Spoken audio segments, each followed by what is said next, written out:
Morissa, welcome to the Virtual CMO podcast. I'm very glad that you could join us today. Thank you so much. Happy to be here. Yeah, it's exciting. We're going to get a chance to talk about a topic which I do love, which is writing and the power of the written word. And it's so interesting to me because we're in an era right now of so much video content, right? Everything is video, TikTok, Instagram, Facebook, YouTube. Everybody wants to be creating video content, but there's still such power in the written word. Where do you think things stand with creating online written content? Oh, I think online written content is here to stay. It still very much has a place alongside video content. They both do very different things. So, I just became a writer for Entrepreneur, and being in that, I see how many people are reading these articles. There are a lot of people reading those articles. On the other hand, I'm creating video. I get about 4 million views a month on TikTok. So there's a place for both. And I think that's a beautiful thing. I know personally, if it's, during the day, my mind is more active. I like to read, but if it's at night where I'm shutting down, I'm getting tired, that's when I'm watching the videos where I could turn my brain off a little bit more. So definitely places for both. So as you create content, both for yourself and for clients, what do you think is working now with written content? Is the content getting shorter? Are people, reducing the length of their blog posts or other written content? Do you think that long form content is doing better? Where do you see things today? You can have long form content as long as you have it organized in an aesthetically pleasing way. So if you want to do 1,000-word blog post, great. Google's algorithms love it. Humans love it. As long as you have headings, have some images to illustrate what you're talking about. Definitely, making sure that it is as easy to read as possible. And by that, I mean easy on the eyes, not necessarily, writing at like a third grade reading level. Right. You can write at an advanced reading level, just as long as it's aesthetically pleasing, because when we're looking at our devices all day, it's easy to get a headache. It's easy to just kind of have your eyes glaze over. You need something to keep that visual stimuli. So I don't necessarily think short content is better. Even Twitter expanded their, character limit a few years ago because of that, because we are moving away from shorter content, because shorter content gets dangerous. People just read headlines and sound bites. The other day, I accidentally clicked retweet on an article that I hadn't read, and Twitter said to me, "Are you sure you want to retweet that without reading the whole article?" I went, "Oh my gosh, wow, I didn't even know they had that. Thank gosh they have that." So I think it's really good that people are becoming more active and sure to read the whole thing and get all the details. So I think long form is here to stay as well. It used to be that our options were kind of limited when we wanted to have written content, right? You could either have a company blog or a personal blog, or maybe you used a tool like Blogger back in the day. But now you've got other mediums as well, like Medium, or like doing a post directly on LinkedIn, for example. When you're working with clients, what do you find most effective, or where do you think embracing some of those other channels becomes a good strategy for you in trying to get your content out there? Well, first off, having your own blog on your website. So you have whatever your company is, and then you have, your homepage, your info and about page, your contact page, and then a blog. That's great for your SEO. It's also great to show you as an authority figure. And it's not enough just to have that blog, though. You should also be doing backlinks to high domain authority websites. So I'm trying to think of a good, so we have some clients that are on websites like New York Weekly Times, or me being an entrepreneur contributor, it helps my domain authority because now I'm on this popular website. So things like that are really helpful and have kind of taken the place of a blogger. Like I had a blogger from the time I think I was like 8 years old, where I would just post little fun facts and stuff. And I love that, but that's not going to help that's not going to help you get out to the right audiences. Having a website with that, and also having your social media, having all your strategies connected. I'm a big believer in PR and social media strategy working together. If you post on your blog, post on your social media as well. And then the PR comes in where you're pitching out to big name websites to get them to publish an article with your backlink in it. So And that's such a challenge. I'd love it if you could just share with the audience some tips around that, because I believe in that too. Backlinks are so important, especially if you can get them from very credible sources like an Entrepreneur magazine or Forbes or whatnot. What is a good strategy for somebody if they've written a really nice piece of content to try to get that picked up by somebody else, or to try to write something specifically for one of these publications?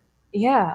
So first off, with a website like Forbes or Entrepreneur, they have changed so much in the past year. They really don't accept pitches anymore, Oh, unfortunately. really? Okay. Yeah. A lot of them, they changed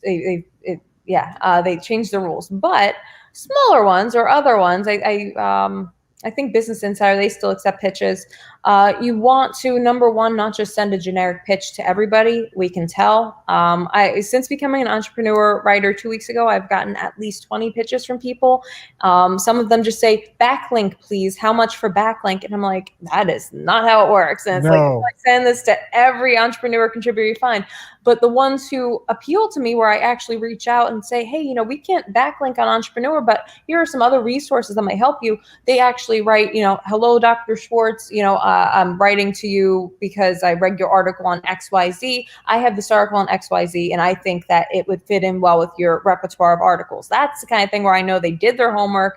They actually are not just sending this out to everybody. They're providing value. That's the kind of thing that a contributor would respond to, as well as something that appeals to the emotions. So a good article, if you're pitching an article, it's not just promoting your website or product or whatever you're looking to advertise. It's also having some kind of emotion that's evoking from readers, whether that emotion is joy, excitement, even fear, or FOMO, something that's going to get people to act, that's going to get them to read the whole article. That's what a lot of contributors look for. It's interesting. And do you push people a lot to do blogs directly on LinkedIn? So instead of writing something on your own blog and then just posting a link back to, your site on LinkedIn, but actually composing the blog there?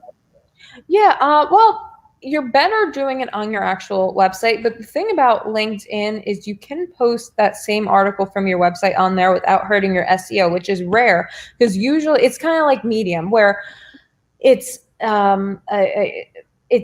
not a replacement for your website. It's just another place to put your articles out there. So you can literally put your article on your website, on Medium, and on LinkedIn without affecting the SEO. Whereas if you took that same article and you published it on your website and, let's say, New York Weekly Times and Entrepreneur, that's going to hurt your SEO, because Google's going to be like, wait a minute, they're copying somebody else's article. But when you're putting on your own accounts on Medium and LinkedIn, then Google knows, oh, it's the same person. Okay, they're just putting it in a few different places. So they're not competitors. You can put them on all of them. I think that's really good advice, because you want more eyeballs on this, right? And there are algorithms that say if you're posting something that links off the site, we're not going to promote that as much. But if you're linking to something that's right on the site, well, then we might promote that a little bit more. Exactly. Yeah. Yeah. So I'm curious too, when it comes to writing something more substantial like a book, there are a lot of people out there who are looking to, increase their authority in a particular space. And one of the ways that they do that is they write a book. And we live in an era where you can self-publish, or you can, get something over to Amazon. It's not that hard in reality to get something out there for the masses to see, but that doesn't mean everybody makes a good author, right? How do you encourage people along that line to write something more substantial like a book? Yeah, it depends on the person. It depends on the type of book.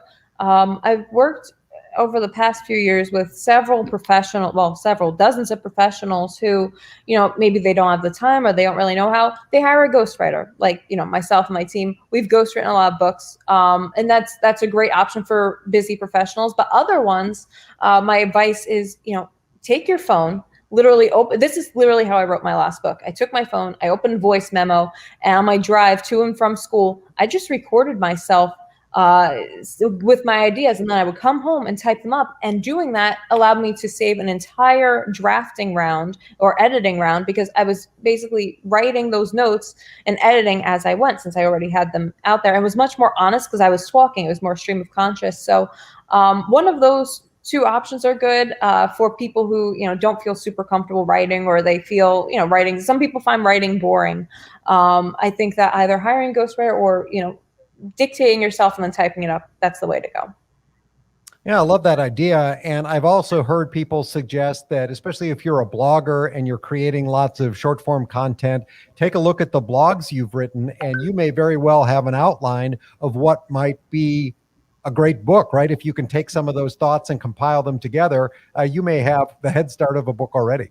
100%. I actually, it's funny that you say that. I had a client who did podcasts and he had all the transcriptions typed up and he sent that to us and he said, "Can you turn this into a blog, please?" So we turned it kind of into like a Tim Ferriss Tools for Titans kind of thing where each chapter or each part was from a different interview. So we would basically summarize the interview and then do little sound bites from it. So podcasts can do that, bloggers can do that, turn those blogs into a book. The only thing is, Tim Ferriss actually did that too, where he turned blog articles into a book. If you do that, you want to give people additional content because then what's to stop them from just going to your blog and reading that? You want to give them something extra. So, new content, new articles, add something to those blogs, give them something else as well.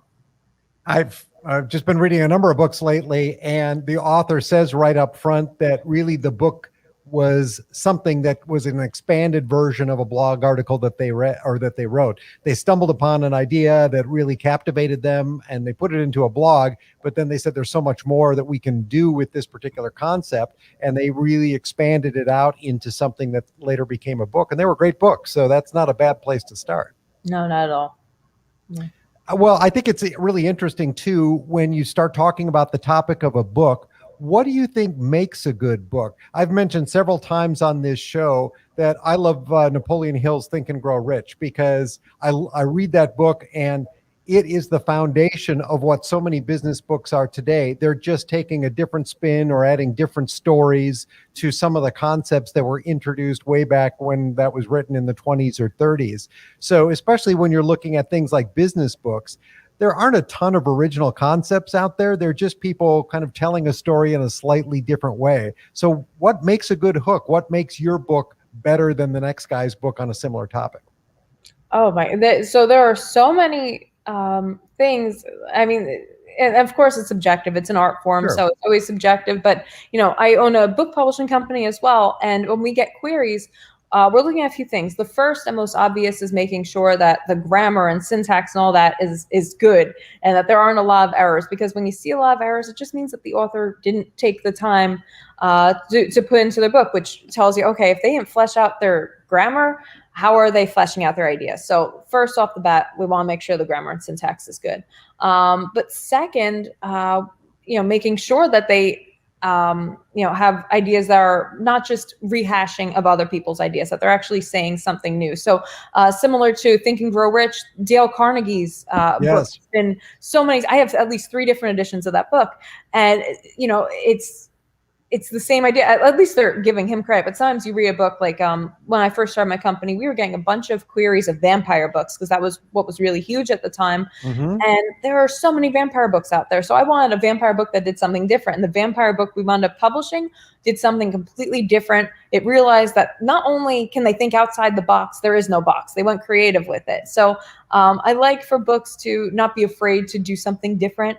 Or if you're going to say the same thing as somebody else, do something that's making it unique. We don't need, 1,000 books all saying the exact same thing. Do your own spin on it. And that's why I think people should always write what they know. I had an author who, tried to write something that just was completely out of her element. It was, totally out of character. And I gave her the advice. I said, write what you know. And she came back with this really personal story, and it was great.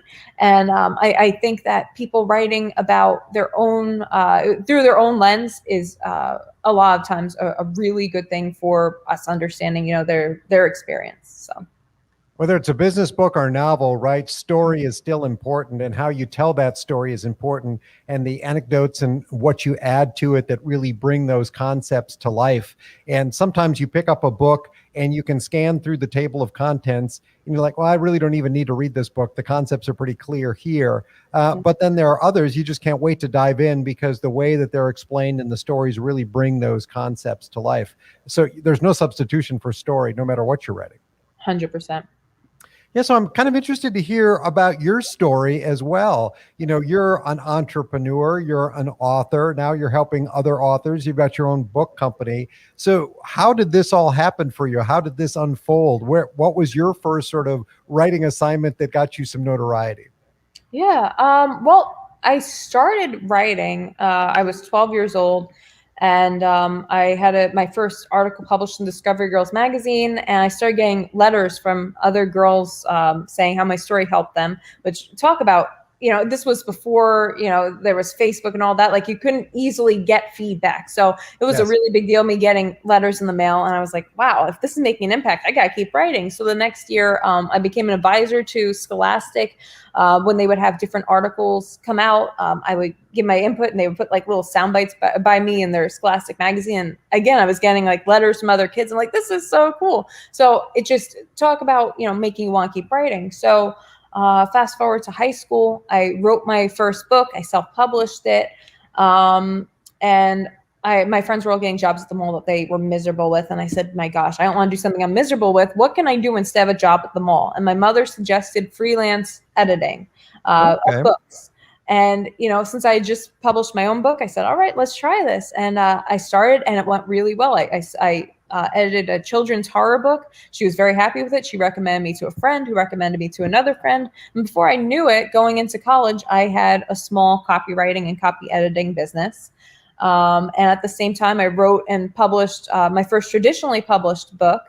And I just kept growing my freelance business. And then I started my own book publishing company after I learned, okay, so I have my book traditionally published. I've self-published a book. I feel like I understand the editing process, the publishing process. Let's start this company. So I started my book publishing company and then continued to freelance. And then the freelancing just got to be so much. People were requesting, hey, I love your writing. Can you do SEO? Can you do ads? That I started building up a team. And then that turned into Dr. Rissi's writing and marketing. So now fast forward 10 years later, and I have this team. So on one end, we do 360 marketing, so SEO, ads, PR, and social media. And then on my other side, I still have the book publishing company where we've published 115 books over the past 6 years. That's quite a journey. And it sounds like, at least for the first part of it, it was a lot of word of mouth and referral. It wasn't sort of SEO and organic reach and doing all the kinds of things that we help our clients do today. But it sounds like just being good at what you do, getting that word of mouth, getting those referrals really helped you grow. I'm kind of curious, now that you're a business owner, you've got a team, you're managing really multiple businesses. What's that like for you? So many entrepreneurs don't like sort of the management side of it. They just like to be entrepreneurs. Where do you fall into all that? Yeah, luckily because of the team, I do have managers that help oversee. There's still a heck of a lot of work to be done and to always do and to oversee. And I think I'm very lucky because my parents are both entrepreneurs. And my first day when I incorporated my company, my father said, every single day something is going to go wrong in your business. I was like, yeah, right, Dad, that sounds like a nightmare. And now I'm happy if only one thing goes wrong. Like, it's just when you're managing people, there's always something. But having that knowledge and him preparing me for that was very, very helpful. My days are usually very busy, but I am happy that I have a strong team behind me and at my side and working with me to make sure that everything goes as smoothly as possible. A lot of businesses need help in their writing, and so they outsource some of it to an SEO team or a professional team. But one of the challenges always is getting those team members to write in the right voice, right? To write in the voice of the company owner. If you're ghostwriting, to write in the author's voice. When you work with your team or you work with clients, what are things that you look for? What are things that you do to try to capture that voice of the client or the author that you're working for? Yeah, I actually learned this. So one of my, well, I don't want to say one of my first big projects when I got my team was writing ebooks for Microsoft. We wrote their ebooks and tweets. Okay. And what I learned from them was they have this great system of subject matter experts. So when they hired us, they said, okay, here's this person, they're in charge of this, this, and this. You should interview them when you're writing about IoT. Here's this person. And they just gave us this list of SMEs, and it was brilliant. So now when we're writing, we know what to request. Hey, can we talk to your subject matter expert in this? Can we talk to, this? And it's very, very helpful to kind of have a plan of who to talk to about what, and having questions prepared, and really taking the time to talk to the people who know more about the subject that you're writing about than you do, so that you can learn it, absorb it, and then write it in a way that's going to appeal to their audience.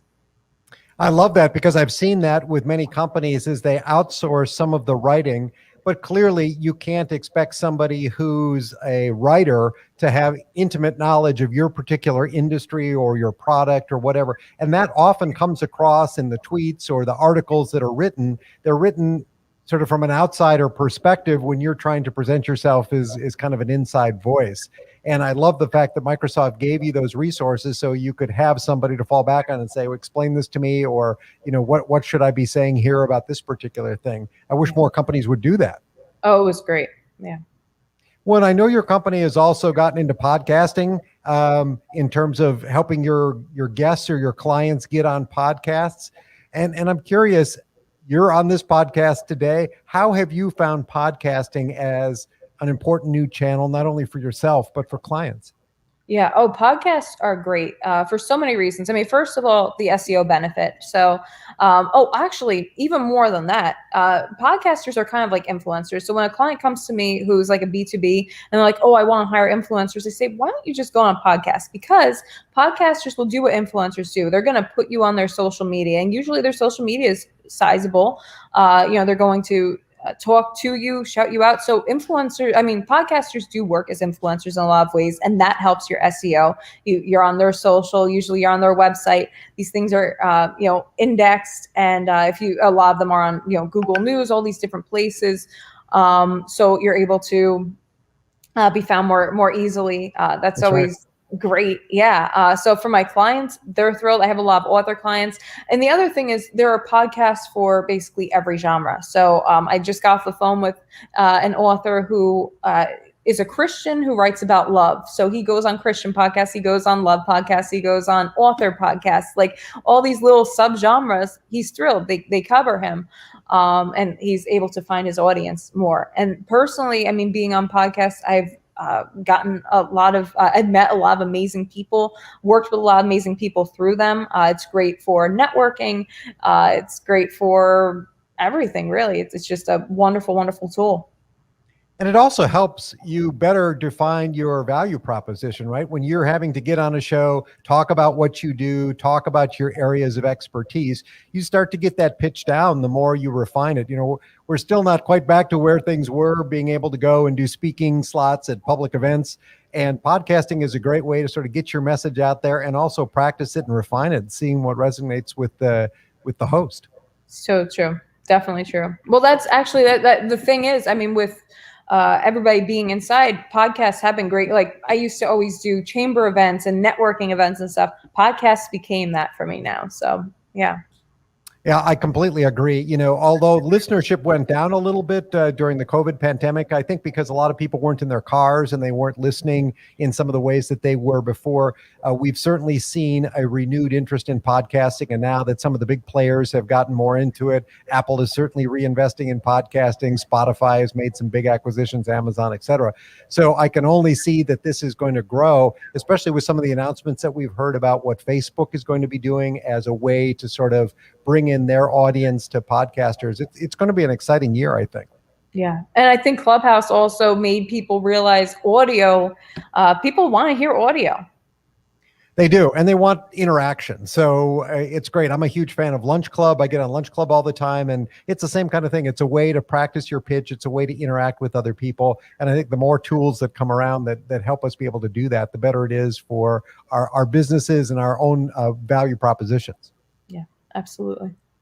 Marissa, as we kind of wrap up here today, I'd love it if you could tell people a little bit more about where they could find you, about where they could find your writing services and your book publishing company as well.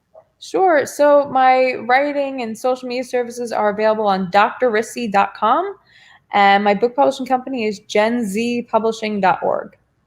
Oh, and I'm available pretty much everywhere on social media under my name, Morissa Schwartz. That's Morissa with an O, or Dr. Rissi. I love Gen Z. So what is the focus of the publishing company? Is it mostly fiction, poetry? What do you like to focus on there? We've published pretty much every kind of book, but our biggest books are young adult and new age. But our main theme that drives all of our books together is innovative. Saying something different, being topical. Most of our books are pretty topical, and that's why I called it Gen Z. I called it Gen Z before Generation Z was a thing. Was a thing? Yeah, I meant it to be like the innovative generation. And then here comes Gen Z, like, oh, we're an actual generation. But yeah, Gen Z to me just means being innovative. Yeah, I love that. You've got a fascinating story. I love to hear about the path of an entrepreneur, and especially as their business expands and they get into other areas. And that certainly seems to be what happened to you. And I appreciate your insights too on writing and the real possibilities that are out there for entrepreneurs who kind of take their writing seriously. Yeah, absolutely. My pleasure. Thank you very much. Thank you.